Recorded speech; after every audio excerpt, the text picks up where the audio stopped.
તો ઈરાન અને ઇઝરાયલનું જે આ યુદ્ધ ચાલી રહ્યું છે, ઈરાન પર અમેરિકી હુમલાના 100 કલાક પૂરા થઈ ચૂક્યા છે. અમેરિકાએ ઈરાનના 20 યુદ્ધ જહાજો ડૂબાડ્યા. સૌથી મહત્વપૂર્ણ સમાચાર સામે આવી રહ્યા છે અને અત્યાર સુધીમાં 5000 મિસાઇલ હુમલા થઈ ચૂક્યા છે. ઈરાન ઇઝરાયલ વચ્ચેનું આજે યુદ્ધ ચાલી રહ્યું છે. તંગદિલી ભર્યું વાતાવરણ. ઈરાન પર અમેરિકી હુમલામાં 1000 લોકોના કરુણ મોત નીપજ્યા. ઈરાન દ્વારા દુબઈ પણ હુમલા કરવામાં આવ્યા હતા. તો આ સાથે જે આ સમાચાર સામે આવી રહ્યા છે, ઈરાન પર અમેરિકી હુમલાના 100 કલાક પૂર્ણ થઈ ચૂક્યા છે.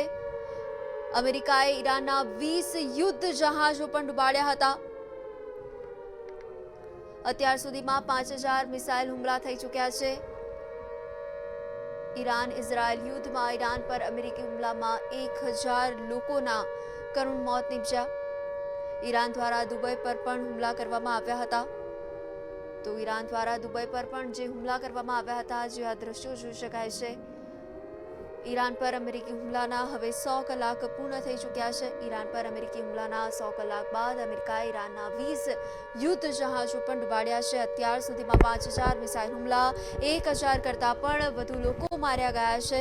આજે અમેરિકા ઇઝરાયલ અને ઈરાન યુદ્ધનો આજે 6થો દિવસ છે, ત્યારે ઈરાન પર અમેરિકી હુમલામાં 1000 લોકોના કરુણ મોત નીપજ્યા છે. ઈરાન દ્વારા દુબઈ પર પણ હુમલા કરવામાં આવ્યા હતા. જે ઈરાન પર અમેરિકી હુમલાના 100 કલાક પૂરા થઈ ચૂક્યા છે, એટલે કે આજે 6થો દિવસ છે.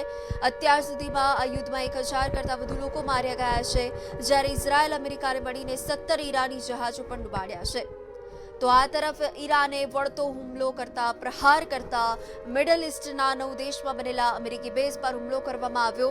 ઈરાન પર અમેરિકી હુમલામાં 1000 લોકોના કરુણ મોત નીપજ્યા છે.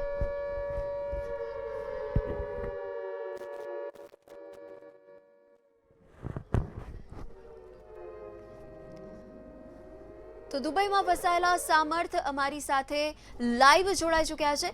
જી સામર્થ, જે પ્રકારે હવે દુબઈ પર પણ હુમલા કરવામાં આવ્યા હતા, હાલ દુબઈમાં કેવી છે પરિસ્થિતિ?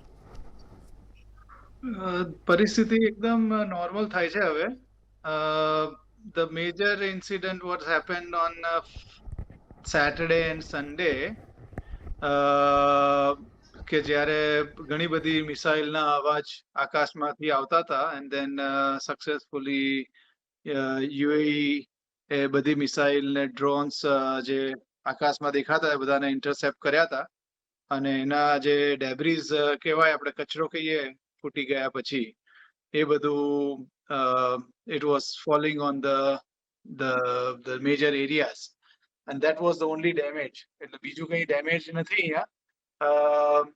ટ્રાફિક અને રેસિડેન્ટ્સ ને બધાને નોર્મલ લાઈફ થાય છે દિવસે દિવસે.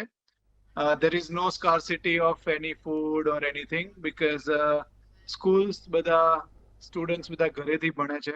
એક્ઝામ્સ બધી પોસ્ટપોન કરાઈ છે. ઓફિસીસ બધી સેલ્ફ લોકડ જેવું છે, એટલે કોઈકને if somebody is not comfortable to go to the work and work from office, they have all flexibility to work from home. પણ બધાનું કામ ચાલુ છે. ગ્રોસરી તમારે જોઈએ એટલી મળે છે, ડિલિવરી મળે છે. તમારે પિઝા ઓર્ડર કરો તો પિઝા પણ ઓર્ડર ઘરે આવી જાય છે, એટલે કશી કોઈ મુશ્કેલી નથી. પહેલા જે એરક્રાફ્ટના બધા આકાશમાં અવાજ આવતા હતા, 2 દિવસથી એ પણ થોડા ઓછા થઈ ગયા છે. એટલે ધીમે ધીમે નોર્મલ સિચ્યુએશન તરફ જઈ રહ્યા છે. જી સામર્થ, હવે અમેરિકા અને ઇઝરાયલના વચ્ચે યુદ્ધ વચ્ચે ઈરાન સામે યુદ્ધના કારણે હવે ક્ષેત્રમાં એરપોર્ટ પણ બંધ થઈ ગયા હતા અને ફ્લાઇટ્સ પણ રદ થઈ ગઈ હતી, અને જેને લીધે આંતરરાષ્ટ્રીય મુસાફર પણ ફસાઈ ગયા છે. તો હાલ ત્યાં કેવી પરિસ્થિતિ? ઇન્ટરનેશનલ એરપોર્ટ્સ બધા લોકડાઉન કર્યા છે એ લોકોએ, but at the same time the government support is there, કે કોઈ પણ ટુરિસ્ટ અહીંયા ફસાયેલું હોય તો બધી હોટેલ્સ ઓપન કરી દીધી છે, with all food service and comfort level બધા ટુરિસ્ટને આપ્યું છે. અને દે વિલ ગવર્મેન્ટ બધી કોસ્ટ બેર કરશે, અને ખાવા પીવાથી રહેવા કરવાથી લઈને જ્યાં સુધી એ લોકો પોતપોતાની કન્ટ્રીમાં પાછા ના જાય ત્યાં સુધી they all are comfortable in all the hotels. So all the hotels are full now. There is no chaos, there's no rush in the airport. Airport ઉપર પણ કોઈ પણ માણસને કમ્ફર્ટેબલી રહેવાનું, ખાવાનું, પીવાનું બધું એ લોકોને પ્રોવાઈડ કરે છે ગવર્મેન્ટ. અને જે લોકોને લોંગ સ્ટે કરવાનો હોય એ લોકોને બધાને હોટલમાં ટ્રાન્સફર કરે છે. એ બધાની કોસ્ટ ગવર્મેન્ટ પ્રોવાઈડ કરશે. જી સમર્થ, હજી પણ દુબઈમાં ઘણા બધા ભારતીયો ફસાયા છે, તો આશરે કેટલા ભારતીય લોકો ત્યાં ફસાયા હોવાની સંભાવનાઓ વ્યક્ત કરવામાં આવે છે? ઘણા બધા, કેમ કે અત્યારે ટુરિસ્ટ સિઝન છે અહીંયા, અને lot of tourist R here this time of the year. તો નંબર બોલવો તો મુશ્કેલ છે, એવો મને નંબર નથી ખબર, પણ ઘણા બધા ગુજરાતીઝ, ઘણા બધા ઇન્ડિયન ટુરિસ્ટ હોવા જોઈએ અહીંયા, along with many other country tourists also. And but they are all comfortable. They are contacting government, having a full support to them. અને બધા પોતપોતાની, અત્યારે અમે લોકો હોટેલ્સમાં જોઈએ છે તો અત્યારે હોટેલનો સ્ટાફ ફૂલ ફ્લેજ એ લોકોની હેલ્પ કરે છે. અને they all are comfortable in their hotels. જ્યાં એ લોકોને એરપોર્ટ પરથી શિફ્ટ કરીને હોટલ પર સ્ટે આપ્યો છે. હવે જેમ ફ્લાઇટ ચાલુ કરશે, અને ફ્લાઇટ જેટલી ડિલે ચાલુ કરે એટલું વધારે સારું છે, બીકોઝ જ્યાં સુધી ઈરાનના અટેક્સ અહીંયા યુએસ બેઝ ઉપર બંધ ના થાય અને જો એરક્રાફ્ટ હવામાં ઉડ્યા કરે તો યુએઈ ગવર્મેન્ટને થોડી ડિફિકલ્ટી થાય એને ઇન્ટરસેપ્ટ કરવા માટે. And that is the only reason why they close down all the flights, કે એ લોકો પ્રોપરલી ટ્રેક કરી શકે અને કોઈ મેજર ઇન્સિડન્ટ થાય નહીં. That is benefit for the country, that is benefit for the tourists, and that is benefit for everyone.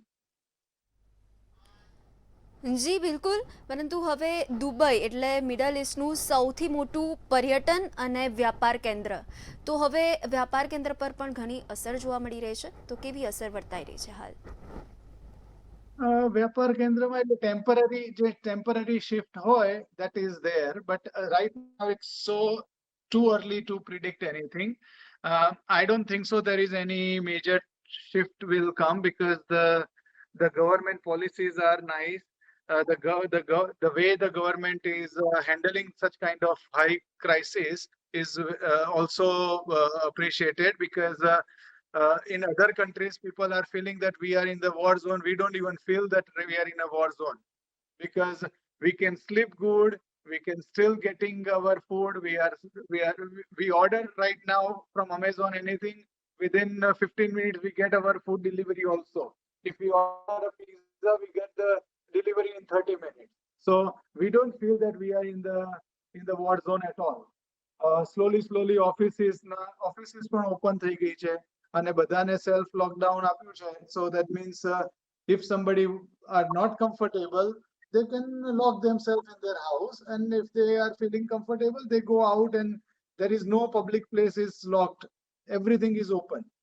So the business is temporary, yes. People will think twice before they proceed with any trade or anything, but this is just a temporary.